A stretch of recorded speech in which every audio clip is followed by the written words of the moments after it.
প্রচুর ভিড় ঠেলে ঠেলে চলে এসেছি চণ্ডী মেলাতে। উফ, লোকের কী ভিড় কী ভিড়, মানে মানুষের মাথা ছাড়া আর কিছু দেখতে পাচ্ছি না। অতি কষ্টে এলাম ঠাকুর দর্শন করতে। এবার ঠাকুর দর্শন করে নিই, এখানে সাংস্কৃতিক অনুষ্ঠানের জন্য আরোই যেন ভিড়, মানে দাঁড়ানোই যাচ্ছে না। দূর থেকে কিছুই দেখতে পাচ্ছি না, ফোনেই যা দেখার দেখছি। এত ভিড়। ঠাকুর দেখে এখানে আদি মাকে দর্শন করতে চলে এসেছি, করে আবার চলে গেলাম মেন মেলার মধ্যে। চলো, এখানে ডোরেমনকে ছবি তুলতে গিয়ে দেখি ডোরেমন আবার কোন বন্ধুর সাথে গল্প করছে। যাই হোক, এত মানুষের ভিড়, তো শুধু এদিক থেকে ওদিক ঠেলছে, ওদিক থেকে ওদিক ঠেলছে। যাই হোক, ঘুরে টুরে চলে এসেছি একটু খাওয়া দাওয়া করতে, মানে এত ভিড় ঠেলেছে খিদেই পেয়ে গেছে।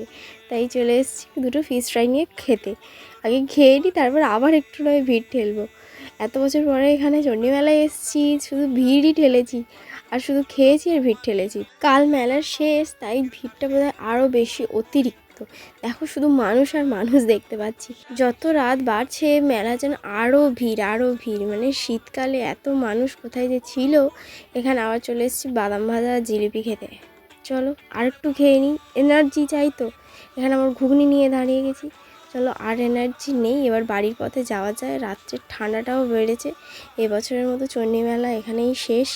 আমরা তো একদম মেলা শেষের আগের দিন এসেছি, যার জন্য হয়তো এত ভিড়। আবার সামনের বছর হবে। টাটা।